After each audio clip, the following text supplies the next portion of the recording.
Hello and welcome. I'm Michael Cunningham. I'm Executive Director of Oxford University's North American office based in New York. My colleagues join me in saying that wherever you are in the world today, we hope that you are well and that your loved ones remain healthy and safe during these challenging times. Like many of you, I've been working from home over the last few months, but I did drop by my office the other day for a quick visit. While I was there, I happened to notice a book on my bookshelf. Not surprisingly, perhaps it's a book about Oxford, and its title is These Ruins Are Inhabited. I like that title a lot because it reminds me that while Oxford's very proud of its beautiful buildings, it's even more proud of the people who work within them. They are people who are doing important work, cutting-edge research across a wide variety of fields. And of course, the vital work that's being done on the COVID-19 vaccine is a prime example of that work.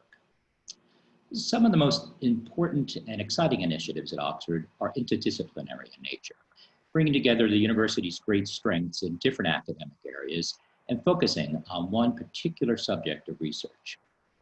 Today, we are fortunate to have arranged a discussion that relates to one of the most compelling new initiatives within the university, the Institute for Ethics in AI. Say it again, the Institute for Ethics in AI. The genesis for this institute is tied to the creation of the Stephen A. Schwarzman Center for the Humanities within the university. Thanks to a magnificent benefaction from Steve Schwarzman, who's based right here in New York, the university will be bringing together almost all of the faculties in the Humanities Division under one roof for the first time in almost 800 years. In discussing the vision for the center with Mr. Schwarzman, the Vice Chancellor and other members of the university leadership realized that this was an opportunity to think outside the box. And so, in addition to faculty offices, teaching space, the Schwarzman Center will also include a new humanities library, a state-of-the-art concert hall, a knowledge exchange hub, and the new Institute for Ethics in AI. The title for today's discussion is The Ethics of Artificial Intelligence, Promise and Peril for the 21st Century. We very much appreciate that Sir Nigel Shadbolt has taken the time to join us today. He serves as chair of the steering group for the Institute and will be leading its development in the years ahead. Widely recognized as a leading researcher in the field of artificial intelligence, Sir Nigel is chairman and co-founder of the Open Data Institute, while serving as Professorial Research Fellow in Computer Science within the university and principal of Jesus College. We are delighted to have Reid Hoffman interview Sir Nigel as part of this discussion, and we'll be taking questions as we go forward. Reid is one of the most accomplished entrepreneurs of his generation, having played an important role in the early success of PayPal before going on to be co-founder and executive chairman of LinkedIn. As a partner at Peril Venture Capital, he played an instrumental role in the creation of a number of iconic companies, including Facebook and Airbnb. Equally as important, perhaps, Reid is an Oxford alumnus, having read philosophy at Wolfson College as a Marshall Scholar. This conversation will last about an hour, and if you would like to ask a question, please again type it into the chat feature, and Reid will do his best to select the most compelling ones. And so now I'm pleased to turn the proceedings over to Reid Hoffman and Sir Nigel Shadbolt. Thank you, Michael. And thank you all for joining us. And of course, especially thank you to Professor Nigel Shadbolt for joining on this, because it's a super important topic. I'll have a couple of just kind of introductory remarks, go into the Q&A. Feel free anytime we're going along to add them in, because I'll kind of thematically add questions in to the dialogue as we're going from the chat function, which I have open next to the pictures in the window. Now, part of the reason, as I think we're all here, is that we know that we are venturing into uncharted new technological waters. We're going into a hyper-connected age. We have exponentiating amounts of data. It's not just, of course, new sensors and cameras and everything else everywhere, but also, of course, services by which human beings are interacting and both explicitly and implicitly creating data and data exhaust across the whole thing. We have a increase in technological and compute capability through the massive generations of servers and cloud and the iteration there. And then there's new technologies, which colloquially will go by the name artificial intelligence because they are invented in that arena, but machine learning and deep learning and convoluted neural networks and all of these areas which make these data into new kinds of artifacts and new kinds of capabilities that we've literally never seen before. And so it leads the question about what should happen, what shouldn't, what should the goals be, and where it gets a lot more nuanced and much more difficult, because this is, these questions seem easy and actually, in fact, it's super hard, which is the reason why Nigel and his work and the Institute are all super important, is which risks should we take? Which risks shouldn't we? Because it's actually, in fact, hard to have innovation without taking some risks. And so it isn't as easy to have it as a clear delineation. And our goals, of course, are a combination of what is known as health and progress for individuals and society. Now, there's a massively interdisciplinary area, which is one of the reasons why Nigel is a very good person for us to be talking with and to be part of the spearheading and leading the efforts at Oxford, at the Schwarzman Center and at the Institute, because his own work involves this kind of the web of knowledge, the web of thinking, the web of semantics, and then how do you balance the capabilities together with privacy and other kinds of areas that are super important. And since, as most of us know, data is the baseline by which you get to what happens with artificial intelligence, let's start with some questions around data. And so probably the most surprising question to start with around data is, well, what are some of the right questions? Because the typical European angle on this that you see from the Continental and Brussels and everything else is like, well, ownership of data, right? Like people should own their data and who should have the right to use the data that they own. But is ownership the right frame? Where is ownership the right question? And where is ownership the wrong question for thinking about like kind of data as we begin to think about the foundations as we get to the artificial intelligence analysis? Thank you, Reid, and it's great to be here and to have the audience and a company of so many people who are interested in these questions. Look, I mean, that is a great question to start with, and it kind of already motivates the whole reason why ethics in AI ethics is going to assume a central position, because what do philosophers do? They kind of spend their time worrying about how we know things, epistemology, or how language works, what the terms mean, or what things are there in the world that matter, or have we carved up the world in a conceptually coherent way? And that's going to be a really important exercise in leading us forward. That, of course, combined with the great work of our engineers and scientists and our social scientists too, the psychologists who will be working in this area. So there's just such a rich interplay, which is why Oxford and why the intellectual buzz around this is so interesting. So data. Well, data, it is an interesting fact that there seems to be definitely very different views around the world as to what the right premises might be for this. Having said that, it's likely that we will find regulatory reasons why we want to have some common frameworks that agree how data can be managed and shipped and how it can be stewarded and safeguarded in various ways. And that's likely to see surprising adoptions of the things like data protection regulations. But is that the same as all having a consensus around, I can own my own data, as you say? So ownership, and of course, legal scholars will also argue about whether there's any sensible basis in which you can have a property right over data and, what kinds of data that could be. So we're going to be discussing, I think, in the years to come, not just the technology, and perhaps we'll come back to that, of data analysis, many of which will be AI programs, so the technical architectures, where that data resides technically, but what are the institutional architectures that will require? What kind of new regulatory and possible new frameworks for thinking about this are there? Now, when Tim Berners-Lee and I founded the Open Data Institute, one of the things we were pushing there over about a decade ago was, of course, this whole idea of open data, that data is a public good. And the best thing you can do with large classes of data is just to make it available, the web of linked data. And that data, in many cases, non-personal data, we wouldn't worry or question the fact that you would want to know when the trains are running or where the hospitals are, or all the kind of basic data that amounts to an infrastructure in the public sphere. Data can be useful to the private sphere as well. And so our idea was that open data is a massive platform across which we want to get as much innovation as possible. And then as you move through the spectrum of species of data types, you get to data that we're happy to share, that we co-construct, co-generate, through to the stuff that's deeply private and personal, either from a state security point of view or from my own personal point of view, or a group of our points of view.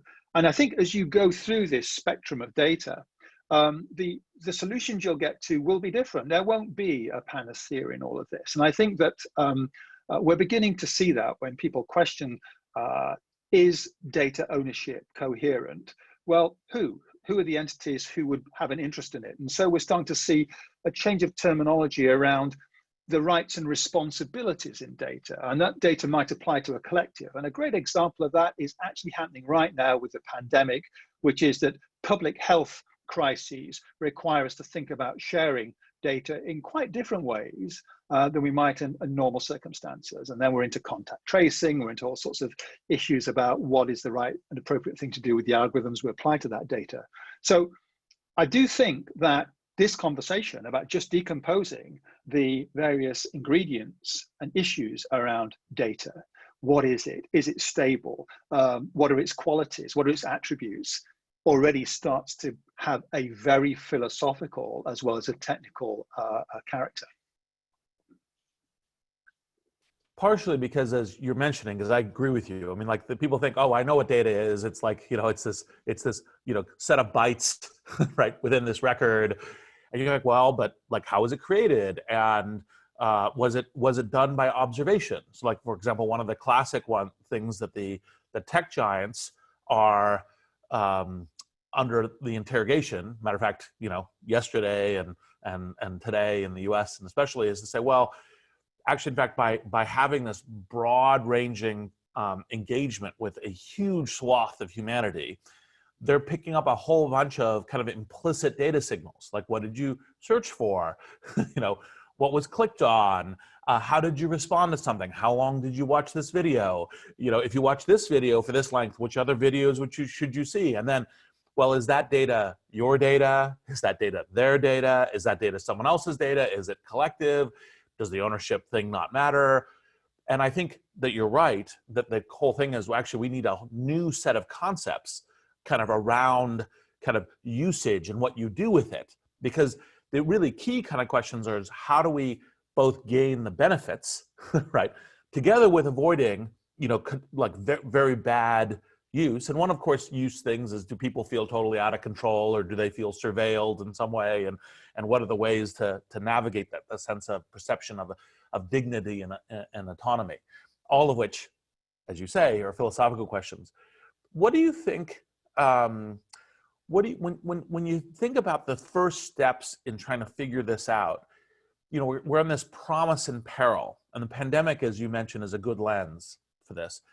What do you think are some of the key mistakes not to make in the next couple years, both to keep the promise of where we get the data, like, for example, pandemic response, health, evaluation for therapeutics and vaccines, and then also to make sure we don't run into a massive peril? Like, what are some of the key things, like, these are the most urgent questions on data to do now?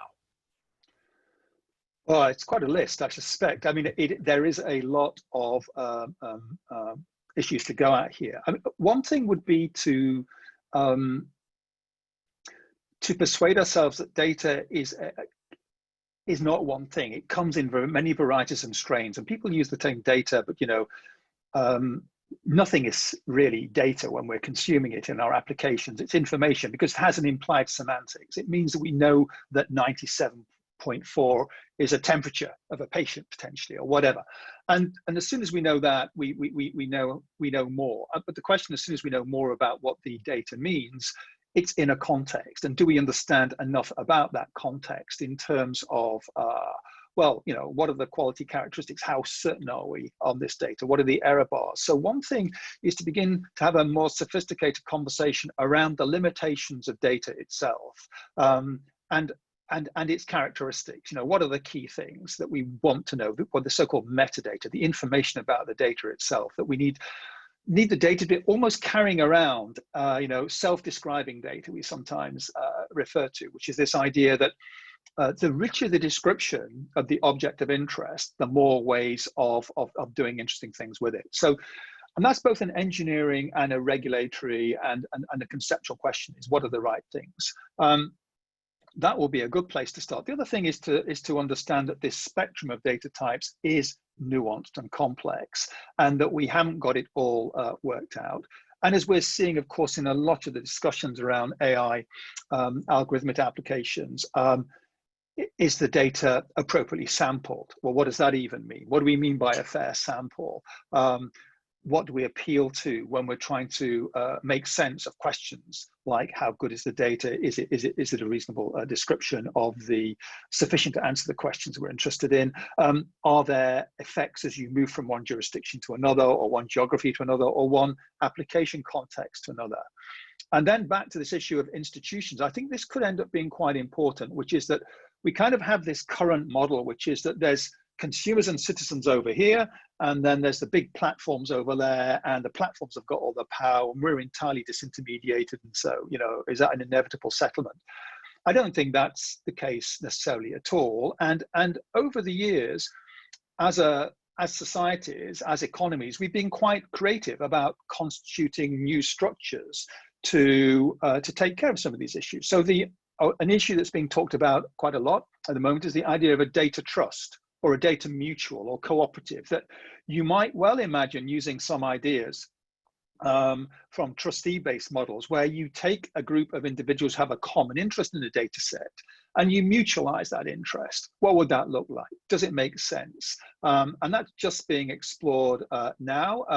Data commons, some of these ideas do have quite a long history, but I think there's an urgency about their application now. What would it even mean to have a bunch of trustees around a data set? What data sets could they be? But as soon as you start to think about that in terms of health data context, or context of data about quite personal patterns of life, or collective purchasing habits, for example, you could well imagine groups that might want to come together under some degree of agreed behavior to exploit the value, both social and economic, in the data. And I think then the question is also around this public and private good. And we're beginning to see that argument change around the whole ESG conversation. It's people want to think about the ways in which private goods can also be mutualized for the benefit of wider public interests. And all of this is a pretty rich conversation to have. And it will vary from sector to sector, but as you say, I think health will be an interesting touch point for that to start with. Completely agree. So let's shift. Shift. You can spend days and days on data, but AI is obviously one of the things that people have a focus on, and the AI technology on top of the data adds some additional questions. It's not just the questions of, well, what data can you use? How can you use it? What do you have access to? Who might the trustees on the data and the behavior be? What might be the regulation, or what might be the oversight? What kinds of things could happen from it? All of which are true just in the data. But now, of course, with kind of modern machine learning and artificial intelligence, you're generating these amazing new applications based on the data, but you're doing this in this way that is very hard to understand, very hard even for the developers themselves to sometimes know exactly how this complicated thing is going to behave, because it's ingest more data than hundreds of humans could do in a lifetime, right? Output a classification scheme, output a prediction scheme, and then say, oh, look, it's amazing. It does some really amazing things, but okay, how much should we trust it? What should we do? So what do you think are some of the key initial questions around artificial intelligence and machine learning that we have this data that society should focus on now? Wow. Well, that again, it's a big question. I mean, as somebody who's been knocking around AI for far too long, you know, and having seen the enthusiasms come and go for AI, right back in the day of so-called symbolic knowledge processing, we built, we still do build knowledge-based systems, you know, explicit characterizations of the rules and regulations that experts or underlying physical processes follow, or automated processes follow. And of course, there the challenge was, well, the explanations were kind of tedious, but at least you could kind of decompose the rule tree, you know, the kind of application of the logic rules, and have some kind of account.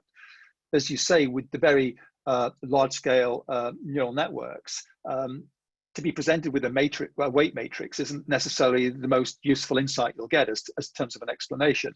Of course, there's a lot of work on this whole topic of trying to render these models explanatory or hold them accountable. And I think it's a really interesting question again to ask, what does the nature of an explanation amount to? I mean, so there you're into a philosophical question. What is it to be a sufficient explanation?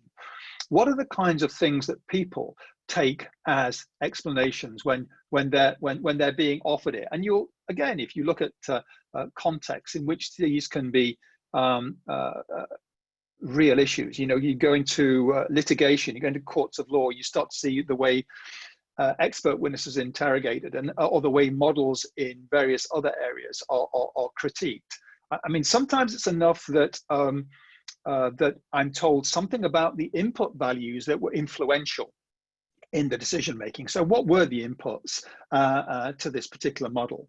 Sometimes it's that I'd like to be offered a case similar to mine, so I can understand why this person might have been given a diagnosis that's similar to mine. I might want to know something about the underlying population demographic when I'm looking at a diagnostic system, to know how sensitive and able it is in particular sorts of decision outcomes. I might want to know something about the sensitivity of the predictions, you know, the fundamental error bars. All of these are different kinds of explanations, and I think we do need a rich range of explanatory facility to sit over, to make our black boxes in some sense say more transparent, but to render them accountable. Now, you know, is this really what's going on inside the system? And you can have quite deep arguments about whether or not the pattern-based inference, the fundamental patterns detected by a convolutional neural network, reflect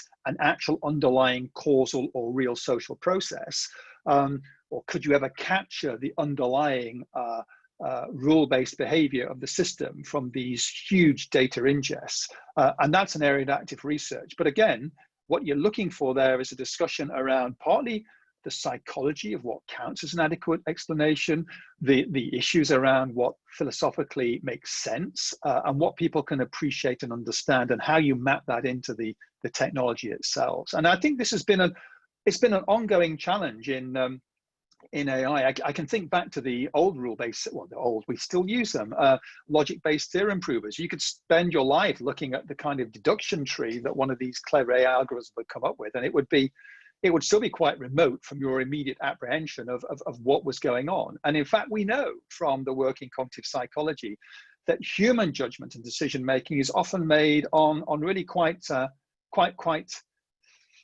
interesting behavioral heuristics, and how does that kind of subjective decision making fit into this? So there's this marrying of human cognition against the augmentation from our machines, and what adequate behavior looks like in those hybrid systems. That's the agenda in a way. I mean, because as you're describing, you have this intense black box, right? That behaves in really interesting ways. What are some of the thoughts about how we might kind of build trust in the black box? Because you gestured at a bunch of the medical stuff. There's obviously things within criminal justice as well, like, you know, everything from, you know, is the facial recognition stuff going to be biased or control in some way? Is parole recommendations going to continue to perpetuate racism or anything else? And there's all these things. And when you have a black box, these are urgent questions that are hard to understand and hard to know where you should trust. Are there any early lenses on what like how we might be able to get to a place where we can trust the explanations or trust the behavior of these very, detailed and thick machines, algorithms? Well, I think you definitely need, you need to be alert to the ways in which the system is fragile as well as being powerful. So, I mean, we know from the work on generalized adversarial networks where you can actually train other algorithms to try and counterfeit or fool the other system, that what we think is being recognized in the human face, the other AI system can come up with with an image that the original system confidently predicts to be X, and it's nothing to do with that. We look at it and it looks like a bunch of white noise. So we also understand that in some ways the deep signals that are being picked up by some of these networks mean that they are susceptible in some context to being frustrated or subverted. That's quite an important part of this, because I think you want to understand what the limits are of the where frailty might be, and how you can train the system to be better in a certain sense, to be even more robust. So you have this kind of arms race in a way, which is a perfectly legitimate thing to do. And the other thing then in building trust is to be looking back to the question around data, to be very, very critical and reflective of the nature of the questions being asked and the data being supplied. And we know that biases in, biases out is a challenge for us. Of course, interestingly, these algorithmic implementations allow us to discuss the original human problem solving or decision making in a different light. And it's a very powerful device to unearth some of these kind of challenges. It's not just a one-way street. I think we also need to understand that these systems will often be augmentation. So the trick has to be to blend the human and machine components together in a way that critical, reflective judgment, in some sense, the critique is held in, I think, very often the human hand, and the proposal. And this is an old model actually in AI, right back to expert systems. Way back when experts feared that they will be disintermediated by all these medical rule-based systems, people said, look, you can't rely on the machines exclusively to build trust. It's better to have them used as a way of sometimes critiquing or offering additional support to the human problem-solving process. 100%. The whole kind of like, how do you make sure the human's in the loop in a much more detailed and intricate way than the previous, like, nuclear thing, which is, okay, the human's holding the key, so you don't have an automated system, do something dumb. Now it's much more complicated, and how do you do that? But how do you design the human? And again, it's one of the reasons why the Oxford interdisciplinary approach is going to be super contributory here. And that blending is going to be really important to understand. And it's a new kind of collective capability that we're really witnessing at scale for the first time. And it's already there in the forms of AI augmented drug discovery or other forms of design that we're seeing come along. Yeah, exactly. Now, one of the things that's currently happening, which is part of the reason why everyone has got a high alert status on this, is obviously there's a huge amount that is happening just within corporations, kind of running down the road. They have the economics to fund the depth of compute. They have access to, and the economics sustain a huge swath of data. And so they're kind of moving forward, and people find both okay, that's good, we're getting products and services that might solve certain problems, pandemic, other things. On the other hand, commercial interests are not always 100% aligned with individual interests or with society's interests. And so there's commercial biases that go here. One kind of like, very pragmatic question might be is like, look, it's going to take years to really sort out data, explanatory questions, these sorts of things. What are kinds of things that if you were like, say, you were giving a seminar to 100 AI developers, right, who are working in these companies, what would you give them as some principles about, look, if you're running into this, like, don't do it, or be really careful, right? Like, here's a few things today. It's not perfect, it's not guaranteed, but because it's going to take us years to get these questions right, here's some guideposts or questions to ask the kind of individual developers about, like, avoid this landmine or really be careful if you're going to go here. Yeah, that's great. And in fact, we're beginning to do that. One of the, in a number of, institutions, I mean, there are lots of AI ethics initiatives around the world. And one of the interesting things is how many AI codes there are out there. There was a paper in Nature Intelligence that surveyed just 84 of them in 2019 and came up with a meta-analysis that kind of found out what the common themes were. I think at last count, I saw like 140. But the point is, that's not about deciding, here's a set of nice principles and I'm going to pick the ones I like. It's much more about saying, where do you get into trouble, or where are there real challenges if you don't think hard about what is essentially a responsibility or an ethical or sustainable or a governance issue.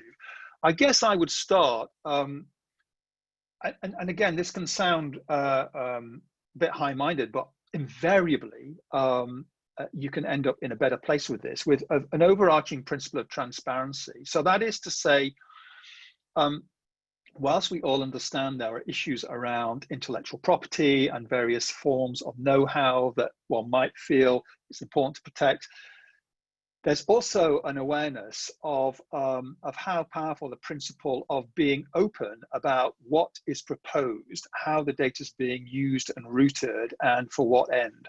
That was in part of the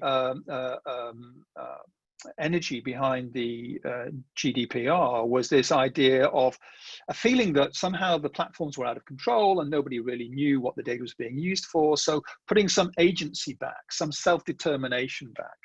So a designer sitting down there thinking about this from their point of view is to say, where are the opportunities for me to be open about, for example, the types of data I used, where that's being gathered, what its characteristics are. So we're back to data again, being transparent about the provenance. And of course, the more delicate stuff then I understand is onward transmission. So there is an entire ecosystem built of third-party intermediaries who examine the data that we all generate, the patterns of life that reveals, and the recommendations that come from all of that, all understood. But it kind of happens completely under the surface. And even regulators and people trying to work out whether there are unfair market concentrations, they haven't even got the tools to answer the question that, is this click-through company acquiring this click-through company leading to some massive concentration in the market? Or do we have equity of access? Or do we know where the data might be used? A very good piece of homework would to say, in what sense are we any guarantee that after the enactment of this European Data Directive, any behavior actually changed at scale? And that requires us to be able to look under the hood of the million or so applications on any particular application store and have some sense of being able to trace, to x-ray where the data is going. And I'm speaking now to a project that my own group in Oxford has been running, which was a large-scale analysis of data flows on the average. In fact, this case, it was the Android phone, because we could get at the Play Store, downloaded over 1 million apps, and then began to do the static and dynamic analysis of where the data was flowing. And it revealed some really interesting patterns. And it's important that that isn't just understood by the few people who are able to run an experiment like that.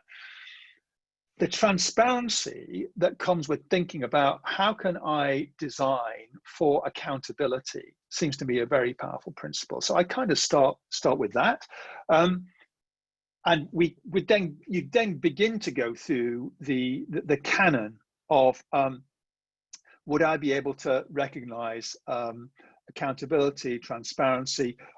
Have you thought about privacy insofar as we understand it at all, or a degree of self-determination around it, without getting into issues around ownership? Privacy is something else, and we can address that. And what are the trade-offs in that space? And we talked about bias. I mean, bias, I think, has become a really strong and powerful organizing principle for a lot of research.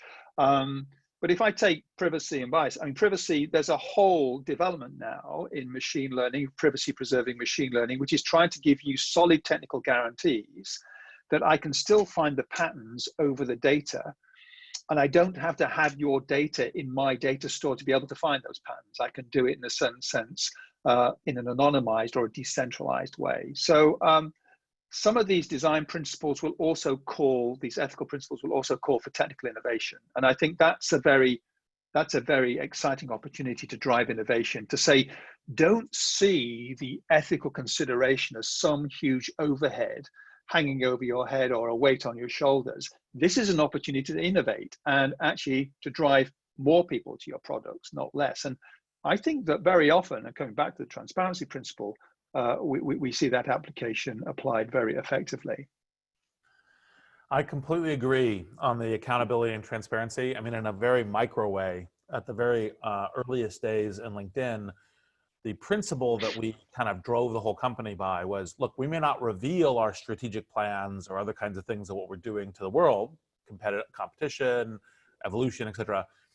But if everything you're doing couldn't be, and this is a US context, printed on the front page of the New York Times, and you couldn't hold up your head with your friends, right, you have a problem, right? So use that as the internal like heuristic for discussion of, is this an appropriate use of data? Is this being good to the individual? Is this being good to the group or the network, right? As a way of doing it, and then try to measure, as you can, risks, because as obviously some of the questions come in is like, well, each individual piece of data might look very innocuous, but when you pull them together, that may create some risks and some vulnerabilities.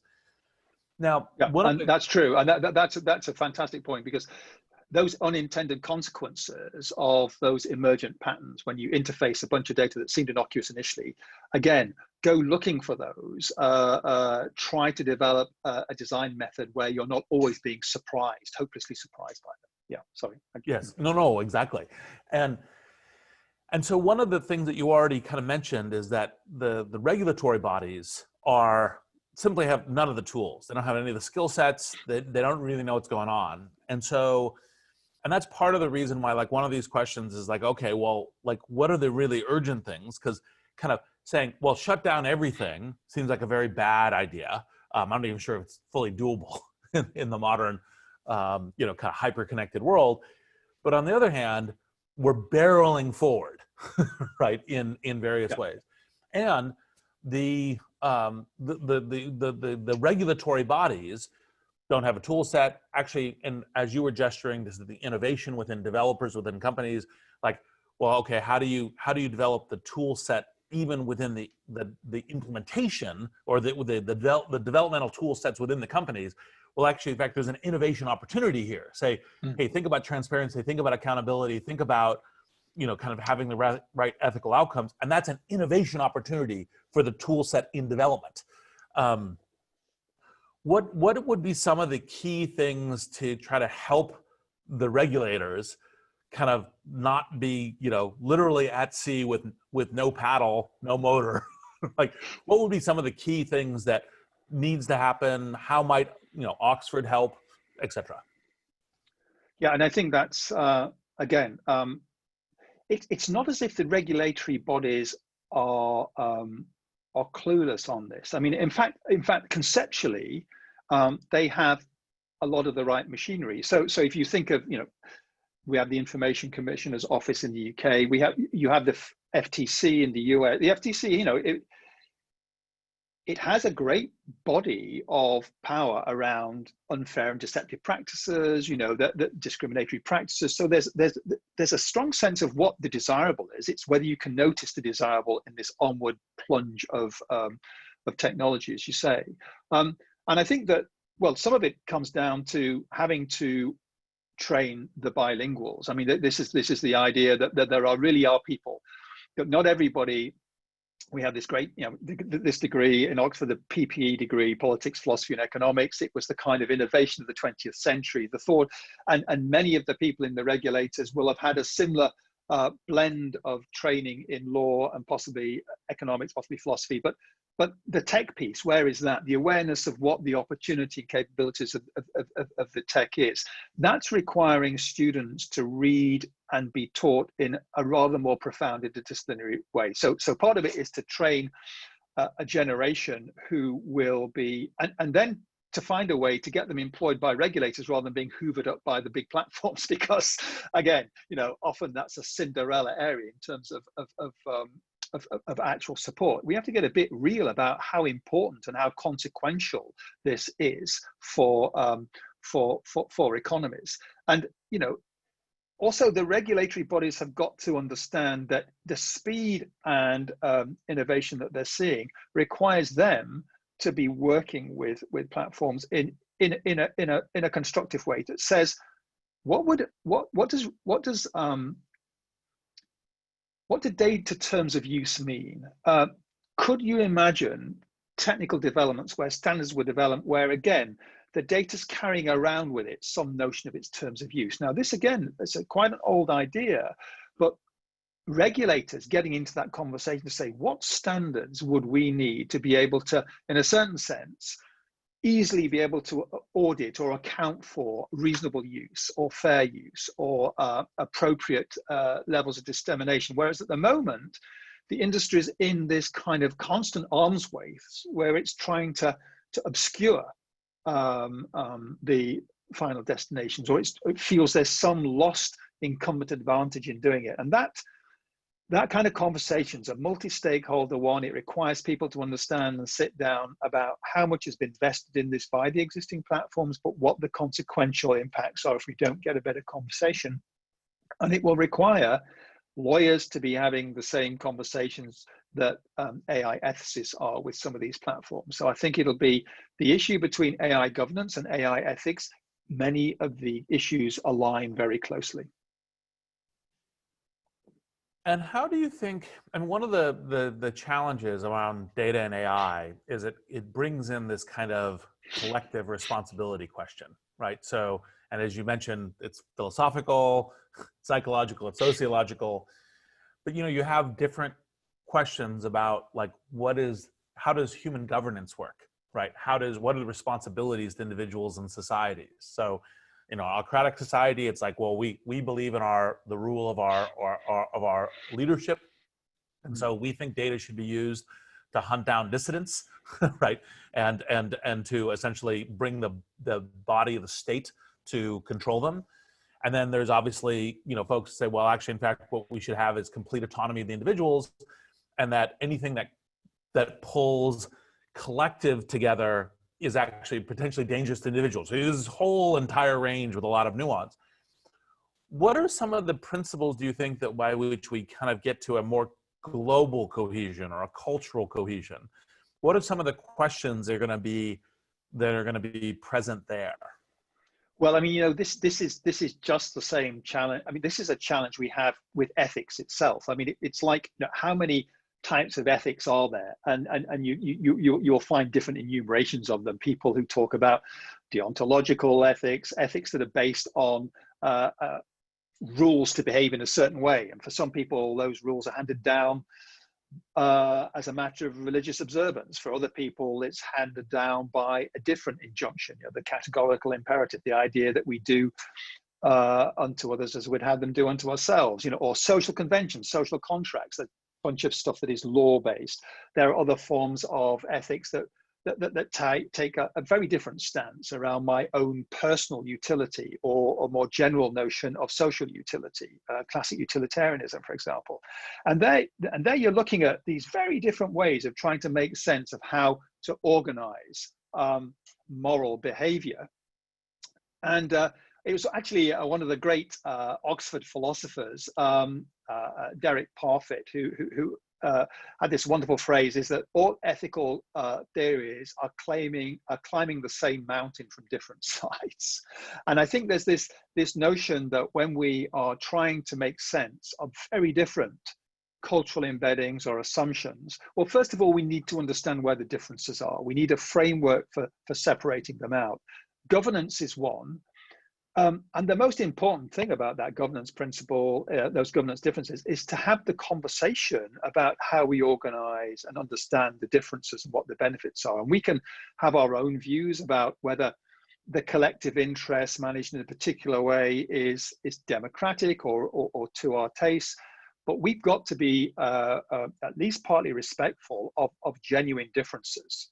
Now, in some cases, you might look at some operations and say this is clearly a governance system that is operating to the fundamental disadvantage of a group or an individual set of people possessed a particular characteristic. And we then have the argument about, well, that's in some sense a violation of things that we would hold much more generally true. And just recently, there was a discussion around this. In fact, Stephen Schwartzman was talking at the Congress on AI in Shanghai on some of these challenges about getting a governance conversation going across different jurisdictions. There's a GPAI. There's a government endeavor around different governments looking at how governance in AI can be made multilateral. And you've got to recognize the differences. I mean, there's great work. There's some great work on some of these differences as well that understands that, again, collective interests sometimes are achieved by, in some sense, recognizing that the individual's absolute right to a particular set of privileges and behaviors has to be overridden for a particular good. And as we were saying right at the outset, this pandemic is throwing some of those issues right up there. So I don't think, we're not going to agree that this mode of governance is in some sense superior or better. What we have to be able to understand is where they come from, what their origins are, where they have their benefits and trade-offs. And at the heart of this will be a discussion around ethics and values. And what is to be hoped is we can agree on some of those underpinning principles of why it is that fairness or accountability or transparency or non-malfeasance are the right kinds of organizing principles for our ways of making and using and deploying our technology. One of the questions has come up a couple times in the Q&A or different angles and in the chat has been military, whether it's drones and their autonomy, whether it's kind of the questions of force and so forth. One of the things I think is relevant is what do you think should be considered as an urgent topic in the kind of the global treaties that govern our globe around AI? What things are okay, if we don't start doing this now, one of the ones that isn't in the chat, I think is pretty high up there is cyber, right? Cybersecurity and its intersection with AI. But what do you think are the things that are the very quick, oh gosh, this is on us now on the military, and which ethical considerations in kind of global treaties should be introduced sooner than later? And that's that's a conversation that's live. I mean, some people believe we should just start to think about the same kind of treaties we've had for nuclear or biological or chemical. What does non-proliferation actually mean in this context? I mean, there's a really interesting question when the resource, in some sense, is infinitely recopyable. There's a deeper question about who can have access to it. I mean, it's just interesting, just historically, to look back and see where the forcing function has been for AI and computing. Right back to Bletchley Park and decoding the intelligence signals of the Germans in the Second World War. These have been powerful forcing functions, and in a certain sense, it was that moment of conflict that led to real advances. But when there's a mutual recognition that some behavior is just mutually self-defeating, and so you touched on it yourself. I mean, the use of AI in cyber offensive warfare. Say cyber offensive. So the undeclared 24/7 assault that we are all engaged in on each other's civilian and other infrastructures just seems to be a certain sort of madness. Now, how you rein back on that, how you begin to get some international rules of the road that simply at least the nation states agree that that's not a way for grown-ups to behave. It won't take all of the bad actors out, and it won't take a whole range of other sponsors, but it would seem to me that that could be a good place to start. And because people do get very seized with the notion of of kinetic warfare and the use of AI in drones and remote kill chains and the rest of it. And those are kind of urgent questions. Some people believe that we could come up with principles around that. But that notion of the application of advanced algorithmic processing in warfare is as old as the subject. You go back to cybernetics and you go back to radar guided artillery. That was the origin of some of our subject, and that was about making sure you could shoot the things down you were pointing at. And I think that we would be well advised to begin to get into conversations about where future escalation in that might be reined in. But I think that will be part of the wider conversations around other forms of treaties. You know, but AI pure and of itself, I think in this cyber context offers one good place to start, which is that we need to start thinking seriously about calling off the attack dogs on our own cyber infrastructures, on our own capabilities. Yeah, that was the reason I highlighted, because most often people talk drones, tanks. They don't realize that actually the whole autonomous weapons things goes all the way back to landmines, kind of some of the earliest autonomous weapons, and dangerous. And there's good that we have treaties there, although I think the US is a laggard in signing that particular treaty. Sad. And so, but I think that the thing they don't realize is actually, in fact, we have this cyber warfare going on, and AI is just going to be an amplification of it. I think some of the principles that you were mentioning earlier, to say, look, the principles to think about it, because there's a huge surface area on this, or to think about accountability and transparency. So like one of the first kind of questions that you could get to a nation state basis, I think, is, can we agree to an accountability and a transparency framework so that we just don't have subterranean warfare going on all the time, which is hard because, you know, like, okay, well, this group that looks like it's an independent group, but is actually, in fact, you know, funded by the Russian government doing the following things. You're like, okay, like, what's that? I know.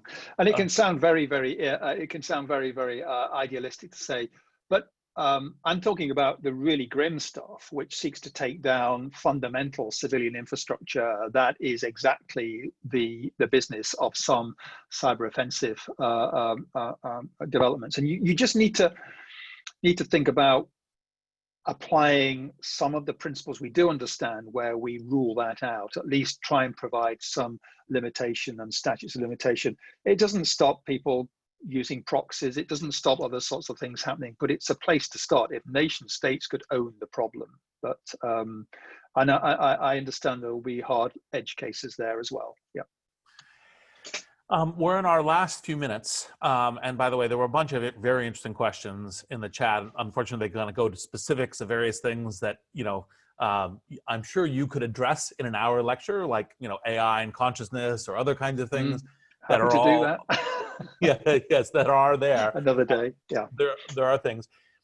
Before I get to kind of the last questions of, I think, that are being called upon by these times, is there any area that in the AI and data ethics area that we didn't cover that you think is super important that people pay attention to? No, I do think we covered quite a lot of the territory there, actually. I do think this notion of new forms of data institution is one that needs looking at. And I think it is getting some attention. It's getting certainly some traction in the UK right now, and elsewhere, and in some of the corporates. I think the issue around large platforms thinking about data as infrastructure, back to this open data platform argument, that right now there is a huge amount of our world which has been virtualized, where the key information about the legal companies that operate in a jurisdiction, or where the hospitals are, or where the stocks of mass are, or, you know, I can give you any number of examples of data about your health system, education system, transport system, where the geospatial data, the common effort that we could make between the large platforms to help sustain and provide a public-private infrastructure, data infrastructure, which is high quality, agreed standards, and is linked in a way that means that I don't fall into these particularly proprietary ghettos and can't get out of them again, is something that that I think is quite urgent and deserves some attention. And again, I think as we see governments ingesting the learning from the pandemic, it's quite clear that the ethics of models actually becomes quite an interesting question. So the epidemiologists who have been informing us and helping make sense of government responses to COVID, they're just human beings. They make assumptions. Like every model, the models abstract some aspects of reality and disregard others. The data may or may not be reliable. All of that is something that needs to be, in a certain sense, held accountable. So, as an AI, I remember my first early Lisp programming classes where they said, programs are data, just like data is data. They're the same thing.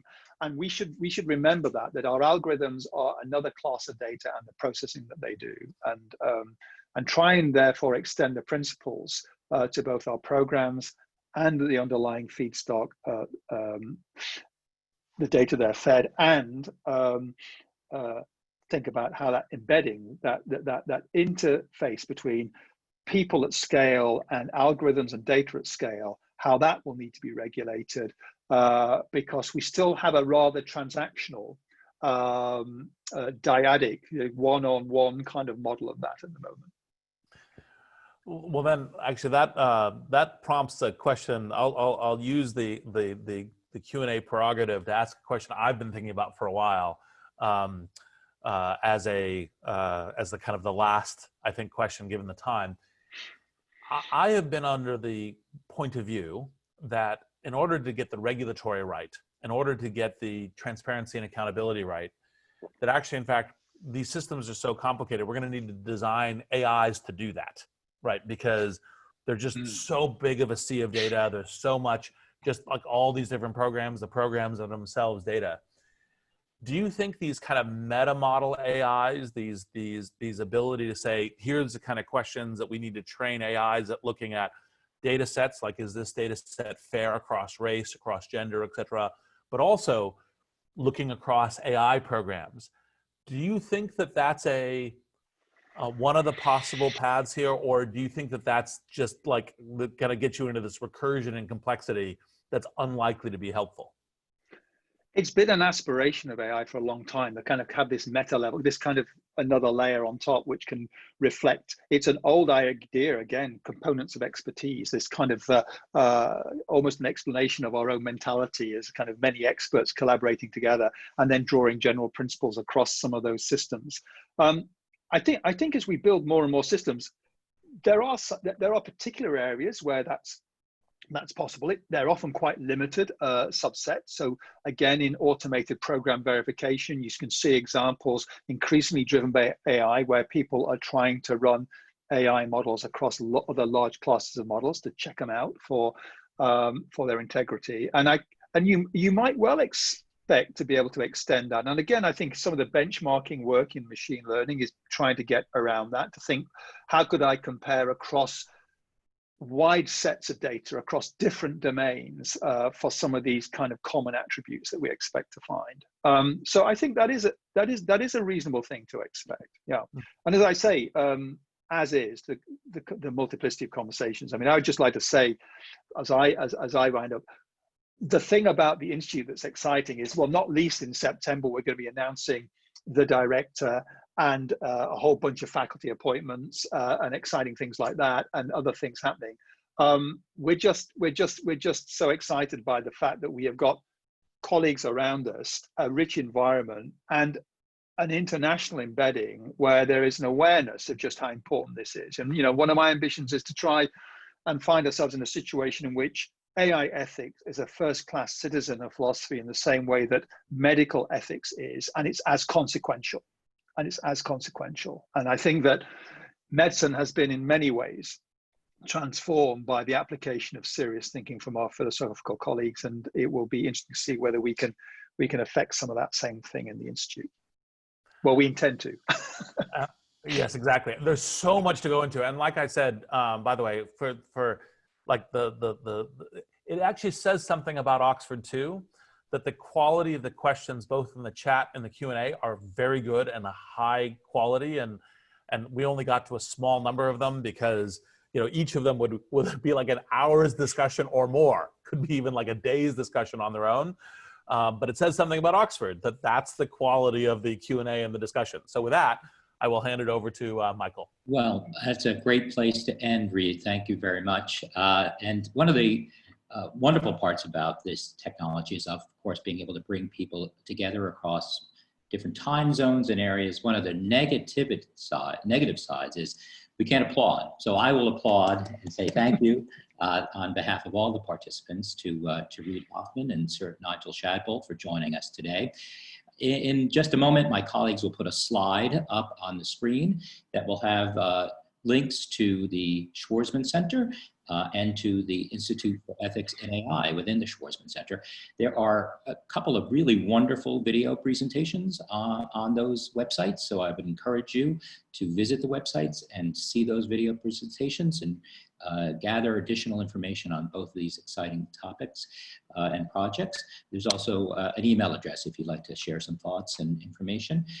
As you might suspect, there are some philanthropic opportunities linked to the Schwarzman Center and the Institute for Ethics in AI. And so if you're interested in learning more about those, there's information on the websites, but also feel free to contact me, Michael Cunningham, oxfordna.org.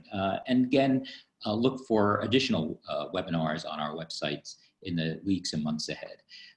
But at that, I'd like to again thank Reid Hoffman and Sir Nigel Shadbolt for joining us today, and to wish you all a very pleasant rest of your day, and thank you for joining us.